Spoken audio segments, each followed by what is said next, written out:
समाजवादी गठबंधन और बीजेपी गठबंधन के बीच में लड़ाई क्यों है, ऐसा प्रोपेगेंडा क्यों कर रहा है?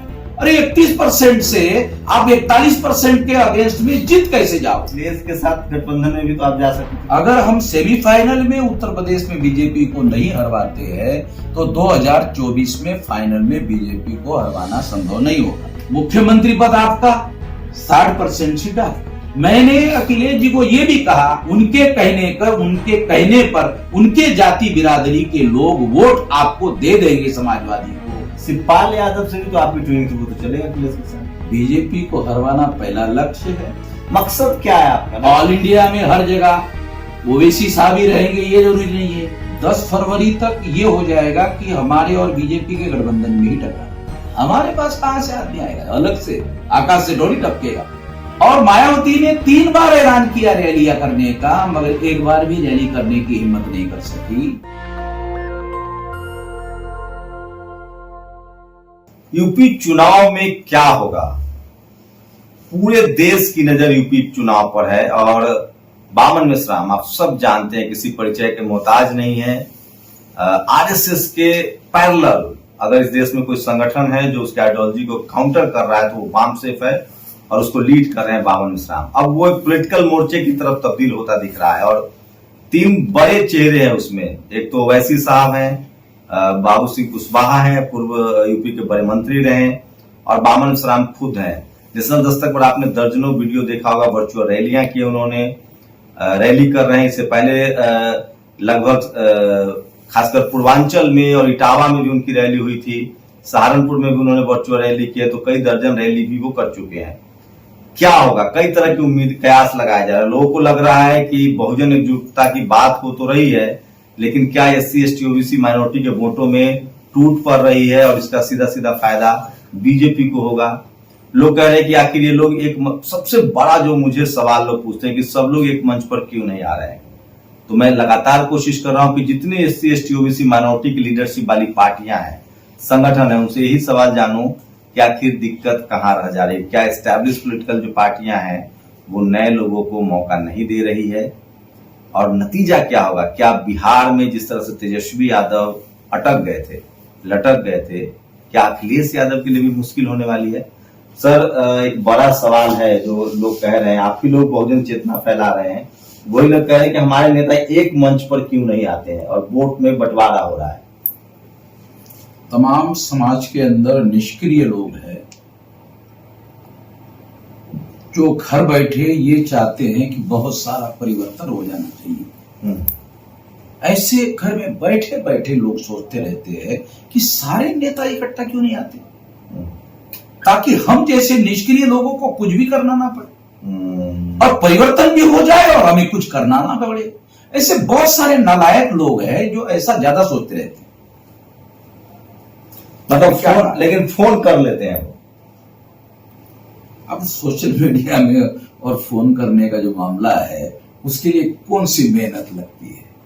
वो भी तो अपने घर में टेबल कुर्सी पर आराम से बैठे हुए टेलीफोन किया जा सकता है। ज्यादातर निष्क्रिय लोगों का ये कहना है। अच्छा, ये एक सवाल है सर, जनरल कैटेगरी का वोट जो है, मैं 45 साल से लोगों को और शिक्षित लोगों के बीच में जागरण करने का कार्य कर रहा हूं, तो मेरा ये तजर्बा है कि निष्क्रिय लोग ज्यादातर सलाह देने का काम करते हैं। करने का समय कुछ आता है तो करने के नाम पर कुछ भी नहीं करते। एक जो अगर आंकड़ों की बात करें तो 15% के करीब वोट है बीजेपी के पास, जो जनरल कैटेगरी के लोग कह रहे हैं उनका वोट है वो उनके साथ है। शेड्यूल कास्ट का वोट लोग कह रहे हैं कि रावण प्रकरण के बाद मायावती के साथ अटैच हो रहा है। ओवैसी और बामन मिश्राम मिल गए हैं, बाबू सिंह कुशवाहा मिल गए हैं, तो अखिलेश को आप लोग सबसे ज्यादा झटका देने जा रहे हैं, बीजेपी को इससे फायदा होगा।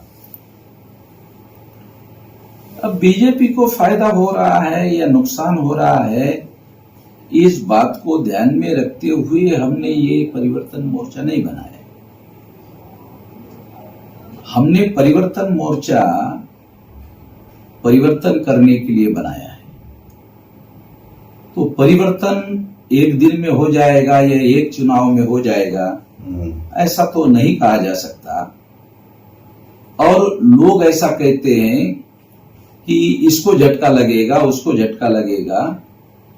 तो हम लोग जो सामाजिक या राजनीतिक क्षेत्र में बहुत सारे लोग जो काम कर रहे हैं, उन लोगों को क्या अपने राजनीतिक मकसद के लिए या अपने मकसद के लिए काम नहीं करना चाहिए? केवल इसलिए कि बीजेपी के ऐसा करने से फायदा होगा? ऐसा भी तो हो सकता है कि कल तक प्रो बीजेपी मीडिया वालों ने ये कहा कि समाजवादी गठबंधन से हमारी लड़ाई है। ये प्रचार देश में और उत्तर प्रदेश में प्रो बीजेपी मीडिया ज्यादा कर रहा है कि लड़ाई हमारी समाजवादी गठबंधन और बीजेपी गठबंधन के बीच में है। मुझे यह समझ में नहीं आ रहा है कि प्रो बीजेपी मीडिया समाजवादी गठबंधन और बीजेपी गठबंधन के बीच में लड़ाई क्यों है, ऐसा प्रोपेगेंडा क्यों कर रहा है? उसका एक मकसद है। उनके द्वारा समाजवादी पार्टी को बैकवर्डों की पार्टी के तौर पर प्रोपेगेंडा नहीं किया जाता, उनके द्वारा समाजवादी पार्टी को मुस्लिम पार्टी के तौर पर प्रोपेगेंडा किया जाता है। इससे क्या होता है? इससे जो आरएसएस बीजेपी की जो थ्योरी है वो क्या है? हिंदू मुसलमान मामला अगर चुनाव में बनाना है तो समाजवादी पार्टी को उनके साथ ही हमारी लड़ाई है, बाकी कोई भी लोग लड़ाई में नहीं है, ये प्रोपेगेंडा करना जरूरी है। इसके लिए वो ऐसा प्रोपेगेंडा कर रहे हैं और इसकी वजह से ये सवाल पैदा हो गया कि अब समाजवादी पार्टी को नुकसान पहुंचाने का काम कर रहे हैं। जो प्रो बीजेपी मीडिया वालों ने एक प्रचार के द्वारा माहौल खड़ा किया, वो क्या कह रहे हैं? 31% वोट अखिलेश को मिलेगा, 41% वोट बीजेपी गठबंधन को। और इसमें समाजवादी पार्टी के लोग बड़े खुश हो जाते। अरे हमें समझ में नहीं आता, उनके प्रवक्ता टेलीविजन पर 41% उनको दिखा रहे, 31% उनको दिखा रहे, तो उनके प्रवक्ता खुश हो जाते हैं। अरे 31% से आप 41% के अगेंस्ट में जीत कैसे जाओगे? उनके प्रवक्ता भी तो शर्मा वर्मा जी हैं, इसलिए खुश होता नहीं, मुझे मेरा कहने का मतलब क्या है कि मैं ये हैरान हुई इस बात से कि उन समाजवादी पार्टी के भी लोगों को लगता है इसके बहाने से साला हम लोगों को प्रोपेगेंडा नेशनल मीडिया में मिल रहा है, निगेटिव सही प्रचार तो मिल रहा है। नहीं, उनका निगेटिव प्रोपेगेंडा कहां हो रहा है? समाजवादी पार्टी के गठबंधन का निगेटिव प्रोपेगेंडा जो प्रो बीजेपी मीडिया है वो निगेटिव नहीं कर रहा है। वो क्या कह रहा है? दोनों के बीच में ही लड़ाई है, तो प्रो कर रहा है। समाजवादी प्रो मीडिया है। लोगों ने मुझसे कहा, निगेटिव कहा है, लोगों ने मुझ पर बहुत दबाव, ऐसा प्रोपेगेंडा करने की वजह से समाजवादी पार्टी के फेवर में वातावरण बनाने का काम निगेटिव कैसे है? तो मतलब मीडिया समाजवादी पार्टी को फेवर कर रहा है। समाजवादी पार्टी को फेवर करने के लिए वो ऐसा नहीं कर रहा है, बल्कि वो इसके लिए कर रहा है कि इससे हिंदू मुसलमान का मामला खड़ा किया जा सकता है। अच्छा, जो सपा को, मुझे बहुत सारे लोग का दबाव था कि आप भाव इस्लाम का इंटरव्यू नहीं ले रहे। मैंने कहा मैं उनका भाषण चला रहा हूं, आप लोग सुनिए। तो मैं लखनऊ आया था, इसीलिए आया था कि आपसे मुलाकात हो। लोग कह रहे कि क्या अखिलेश के साथ गठबंधन में भी तो आप जा सकते थे, क्योंकि वहां तो कोई लीडरशिप में सबल नहीं है, या उस तरफ से पहल नहीं हुई? नहीं, उनके तरफ से तो किसी प्रकार का कोई पहल नहीं हुई। आपने पहल की? हम मुलाकात करके आ गए। 6 महीने तक हमारे तरफ से बड़े मुस्लिम पर्सनल बोर्ड के बहुत बड़े मौलाना प्रयास कर रहे थे, उनको जवाब तक नहीं मिला, रिस्पॉन्स नहीं आया, जवाब भी नहीं मिला। फिर किसी तरह से एक बार मुलाकात हुई तो हम प्रपोजल दे के आ गए थे, तो प्रपोजल का हाँ भी नहीं जवाब मिला, ना भी जवाब नहीं मिला। अच्छा, आपने कोशिश की? हाँ, कोशिश तो की है। शिवपाल यादव से क्यों कोशिश की हो? क्योंकि हम लोग पहले से ही इस ओपिनियन के थे कि हमारा एक ऑब्जेक्टिव ये है कि बीजेपी को उत्तर प्रदेश में हराया जाए सेमीफाइनल में। अगर हम सेमीफाइनल में उत्तर प्रदेश में बीजेपी को नहीं हरवाते हैं तो 2024 में फाइनल में बीजेपी को हरवाना संभव नहीं होगा। इसलिए हमारे तरफ से हमने पहल जिनको मुख्यमंत्री, हम मैसेज भी दिया भी मुख्यमंत्री जिनको बनना है, जैसे मुलायम सिंह जी को मुख्यमंत्री बनना था तो वो काशीराम जी के पास गए थे। अखिलेश जी को मुख्यमंत्री बनना है तो उनको घटना गठबंधन मुख्यमंत्री बनाने लायक बनाना चाहिए। कितनी सीटें आप लोग चाहते थे? नहीं, हमने तो सिंपल फार्मूला दिया था कि 13 स्टेट में 140 जिलों में वामसेप संगठन था। तब मुलायम सिंह जी काशीराम जी को मिलने के लिए दिल्ली गए कि हम आपके साथ गठबंधन करना चाहते हैं। उस समय की बात है। और फिर काशीराम जी ने उतनी शक्ति के आधार पर झंडा उठाया कि मुलायम सिंह जी को मुख्यमंत्री बनाना, और उन्होंने बनाया। ये इतिहास है।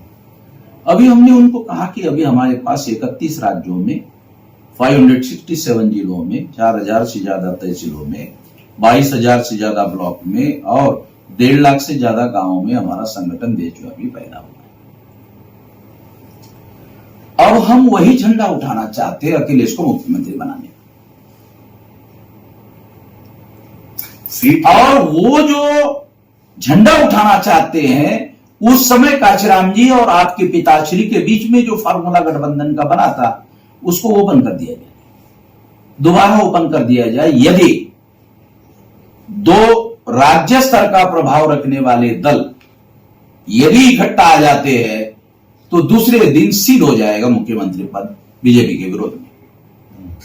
मगर अखिलेश जी ने प्लान बनाया कि नहीं, हम 2 जिलों के, 3 जिलों के, 4 जिलों के जो छोटे छोटे दल है उनके साथ मिलकर गठबंधन बनाएंगे। तो उन्होंने ऐसा, उस लिहाज से आपको कितनी सीटें चाहिए? वो फार्मूला काशीराम जी का ये था कि 60% मुख्यमंत्री पद आपका, 60% सीटें आपकी। 40। तो हमने उनको कहा मुख्यमंत्री पद आपका, 60% सीट आपकी, 40% सीट हमारी। ये फार्मूला उल्टा हो जाएगा लोकसभा में।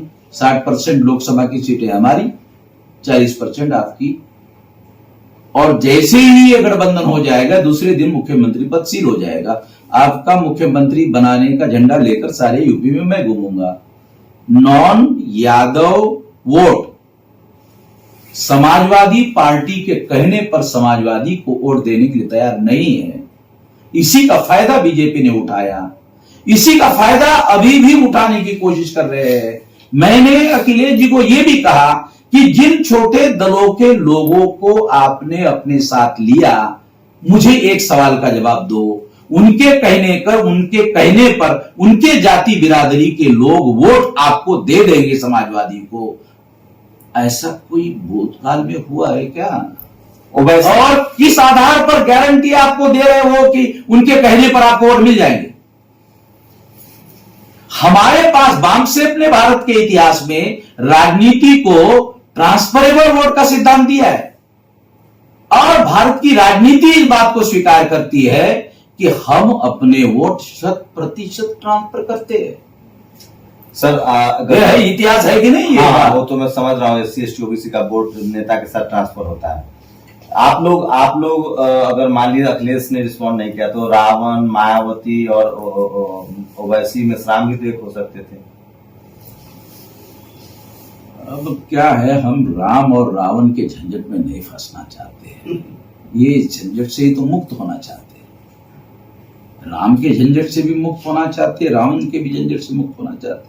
फिर भी मैंने ऐलान किया था कि योगी के विरोध में अगर चंद्रशेखर चुनाव लड़ता है तो मैं गठबंधन की तरफ से उनको समर्थन देता हूं। ओवैसी जी से कैसे गठबंधन समर्थन देता हूं। चंद्रशेखर वहां से भी भाग गए। पिछली बार मेरे पास दिल्ली में आया कि मैं नरेंद्र मोदी के खिलाफ लड़ता हूं, तो मैंने कहा मैं तुम्हारा समर्थन करता हूं। वहां से भी भाग गए, वाराणसी से भी भाग गया, गोरखपुर से भी भाग गया। अभी तो लड़ रहे हैं, वो लड़ेंगे नहीं, खबर आ गई कि वो वहां से भाग रहे। अगर लड़ रहे हैं तो अभी भी समर्थन देंगे। शिवपाल यादव से भी तो आपकी ट्रेनिंग थी, वो तो चलेगा अखिलेश के साथ। एक सीट मिल गई, एक सेकंड। आपने पढ़ा नहीं एक बार? नहीं पढ़ा। ओवैसी जी उनके भतीजे ने 2 सीट देने से भी इनकार किया। कम से कम मैं और मेरा पुत्र आदित्य 2 सीट दे दो, अभी एक ही सीट दे दो, मंत्री में बना देंगे। आप और ओवैसी मिलके बताइए, आपका तो ठीक ठाक है, राजनीतिक विज्ञान भी ठीक है, आप क्षेत्र में भी रहते हैं, कितना वोट काटेंगे आप लोग, आप और ओवैसी मिलके? क्योंकि ये एक बड़ा फैक्टर है, आपके समर्थक भी हैं, ओवैसी जी के भी बहुत पसंद करने। हम देखो, हम लड़ाई लड़ने वाले हैं लोग, तो लड़ाई की होती है रणनीति। मैं इस गठबंधन में हूं, रणनीति बनाकर लड़ेंगे। बीजेपी को हरवाना पहला लक्ष्य है, और अपोजिशन में समाजवादी पार्टी को पूरी तरह से समाजवादी गठबंधन को पूर्ण बहुमत मिले, ये मामला तो हमने एक ही झटके में खत्म कर दिया, वो खत्म हो गया मामला। अभी हमारी कोशिश ये है कि 10 फरवरी तक ये जो हमारा गठबंधन है, 10 मार्च नहीं, पहली बार 10 पहला वोट जो पड़ेगा ना 7 फरवरी, हाँ, हमारी पदयात्रा सारे यूपी में शुरू हो जाएगी। और जैसे ही तीनों की पदयात्रा शुरू हो जाएगी, सारा परिदृश्य ही चेंज हो जाएगा। तो तीनों लोग साथ, बाबू सिंह कुशवाहा, ओवैसी और बाबू साहब एक साथ करेंगे? हाँ, ये एक साथ पदयात्रा होगी। कहां से शुरू कर रहे हैं? पश्चिम से शुरू होगी, पहले चरण से, क्योंकि पहले चरण का वोट 10 फरवरी पर है, और 7 चरणों में पदयात्रा करेंगे। मकसद क्या है आपका? लोग कह रहे हैं कि इससे बीजेपी आरएसएस को फायदा हो रहा है। सिंपल मकसद है, हम वाम से जब से बनी तब से परिवर्तन के लिए लड़ रहे हैं, परिवर्तन करने के लिए हम लोग मैदान में हैं। तो आप देखिए, उत्तर प्रदेश में शेड्यूल ट्राइब तो है नहीं, अगर है तो वो 2 जिले में है और 2 सीटें हैं उनकी। तो इसलिए यही माना जाता है कि शेड्यूल कास्ट, बैकवर्ड क्लास और माइनॉरिटी, तो ये तो वाम सेफ का जब से बना तब से ये इस पर काम कर रहे हैं लोग, और हमने ये किया, इसी सिद्धांत को मैंने व्यवहार रूप दिया। Backward and minorities communities employees federation का जो सिद्धांत है, उसमें SC ST OBC और माइनॉरिटी के लोगों को इकट्ठा करने का है। तो हमने तो बैकवर्ड, माइनॉरिटी और शेड्यूल कास्ट तीनों को इकट्ठा किया। ओवैसी जी के साथ ये पैन इंडिया आप लोग गठबंधन करेंगे या सिर्फ यूपी के लिए हुआ? अभी उत्तर प्रदेश के चुनाव के लिए है, मगर ये उत्तर प्रदेश तक नहीं रहेगा। मगर ये बात अभी से डिक्लेयर करने का कोई मतलब नहीं, क्योंकि अभी से फिर बहुत सारे लोग जो है गाड़ी करना शुरू कर देते हैं। मगर ये फार्मूला तो वामसेफ का ऑल इंडिया का फार्मूला है। अगर ये यूपी से बनकर शुरू होता है तो ऑल इंडिया में लागू हो जाएगा। क्या ऑल इंडिया में हर जगह ओवैसी साहब ही रहेंगे ये जरूरी नहीं है। मुस्लिम लोगों की और भी क़यादत है और भी लीडरशिप है, उनको साथ में लेकर करेंगे। आपका जो मोर्चा है, मतलब कितने सीटों का, क्या आप लोग जो मान्यवर साहब का जो फॉर्मूला था, कम मजबूत नहीं कमजोर सरकार ज्यादा फायदेमंद होता है, क्या लग रहा है गठबंधन की मिली सरकार होगी? फिर आपके हिस्से में कितनी सीटें आती है, आपको क्या अनुमान? नहीं, 403 सीटों पर हम लोग लड़ रहे हैं। पूरे पर लड़ेंगे? 403 पर लड़ रहे हैं। अभी हमारे पास जब शुरू किया था तो 5 दल थे, अब 13 हो गए, और कुछ दलों के नाम मैं अभी लेना नहीं चाहता, जो वेटिंग लिस्ट में है, जो आना चाहते हैं। तो ये हो सकता है 20 तक होगा, 20 तक दल हो जाएंगे। ये सीटें कितने आएंगे सर, क्या अनुमान है, क्या प्रेडिक्शन है? 10 फरवरी तक ये हो जाएगा कि हमारे और बीजेपी के गठबंधन में ही टकराव होगा। सीटें बताइए, अनुमान। जैसे सीटों कैसे जैसे फॉर एग्जांपल कि 19% मुसलमान हैं, 21% शेड्यूल कास्ट है, अगर ये दोनों को मिला तो 40% हो जाता है। फिर बैकवर्ड क्लासेस का 52% है, तो 52% तो बीजेपी और हमारे बीच में डिवाइड हो जाएगा। तो हम इस हिसाब से 40-45% वोट लेने की दिशा में आगे रणनीति पर काम कर रहे हैं। तो मायावती अखिलेश खेल में नहीं है? मायावती का तो मैंने 9 अक्टूबर को काशीराम जी की पुण्यतिथि के दिन जो रैली रमाबाई मैदान में की, मायावती ने ये इस डर से अपने लोगों की रैली की कि कहीं वो सारे कार्यकर्ता उधर ना चले जाए कि, तो हमने इतनी बड़ी रैली की कि 5वां हिस्सा लोग मायावती के पास थे। रैली में 5वां हिस्सा लोग थे, हम रमाबाई मैदान में थे, तो हमारे पास एक एक आदमी जो था वो सारा का सारा बीएसपी का ही था। हमारे पास कहां से आदमी आएगा, अलग से आकाश से थोड़ी टपकेगा। जो कल तक बीएसपी के साथ में था वही सारा का सारा इधर आ गया था। और मायावती ने 3 बार ऐलान किया रैलियां करने का, मगर एक बार भी रैली करने की हिम्मत नहीं कर सकी। चुनाव आयोग ने आखिरकार उनकी मदद कर दी, 500 लोगों की आप रैली कर सकते। ये तो मोदी जी की मदद है, उनकी रैली। अभी मैंने कुछ लोगों ने मुझे चुनौती दिया, टीवी 9 और कुछ वालों को, उन लोगों ने, तो मैंने उनको ये कहा कि चुनाव आयोग को हमारा मैसेज दे दीजिए, 8 दिन का समय दीजिए। हमारे गठबंधन की रैली रमाबाई मैदान में करते हैं, जितने लोग अंदर रहेंगे उतने बाहर रहेंगे, इतनी विशाल रैली करके दिखाते हैं, इतना भीड़ इकट्ठा करके दिखाते हैं, कोई करके दिखाए, ये तो हम करके दिखाते, दे दो अनुमति दे दो, करके दिखाते, 8 दिन के समय में करके दिखाते। तो देखिए पूरी बातचीत आपने सुनी है, और मैं फिर कह रहा हूं यूपी का चुनाव रोचक होने जा रहा है। क्या तेजस्वी यादव वाली गलती अखिलेश यादव दोहरा रहे हैं? जिस तरह से उन्होंने मांझी जी को साइड किया था, जिस तरह से साहनी को साइड किया था, और बाद में उनको बहुमत से वो दूर हो गए। यूपी में एससी एसटी ओबीसी माइनॉरिटी के अंदर जागरूकता तो है, और बामसेफ को क्रेडिट आपको देना पड़ेगा। मैं फिर कह रहा हूं कि मैं चाहता हूं, मेरी निजी राय है कि बामसेफ जैसे संगठन काम करे जो फूले पेरियार अंबेडकर की आइडियोलॉजी को बढ़ाते हैं, वो देश को और सशक्त और वैज्ञानिक टेम्परामेंट को डेवलप करता है। राजनीति का एक दूसरा पहलू है, देखते हैं उसमें बावन राम को कितनी कामयाबी मिलती है। लेकिन ये तो तय है कि अगर एससी एसटी ओबीसी और माइनॉरिटी का वोट बढ़ता है अखिलेश यादव के साथ और बावन राम के मोर्चे के साथ या मायावती जी के साथ, तो फिर बीजेपी के लिए रास्ता आसान होगा। लेकिन मुझे लगता है कि जिस तरह से जनता का रुख है, जिस तरह से एससी एसटी ओबीसी माइनॉरिटी की राजनीतिक सामाजिक चेतना बढ़ी है, जिस तरह से वो एकजुट हो रहे हैं, वो ऐसा भी फैसला ले, वो देखेंगे कि कहां कौन किसको हरा रहा है। तो बहुत रोचक नतीजा होगा, और जैसा आपको दिख रहा है वैसा तो नहीं होगा कि एक तरफा हो जाए, लेकिन नतीजे बहुत रोचक होंगे। माननीय कांसीराम साहब की एक लाइन से खत्म करूंगा कि मजबूत नहीं मजबूर सरकार बहुजनों के पक्ष में होती है। आप लोग अपनी प्रतिक्रिया जरूर दीजिए, आपकी प्रतिक्रिया क्या है? कैमरा पर्सन निधि के साथ शंभू कुमार सिंह, नेशनल दस्तक, लखनऊ। नेशनल दस्तक की आपसे गुजारिश है कि अगर इसको बचाना चाहते हैं तो नेशनल दस्तक को सब्सक्राइब करने के लिए रेड कलर के सब्सक्राइब बटन को दबाएं, फिर बेल आइकन की घंटी दबाएं। नेशनल दस्तक को बचाने के लिए बहुत जरूरी है कि हर खबर को शेयर करें, लाइक करें, कमेंट जरूर करें।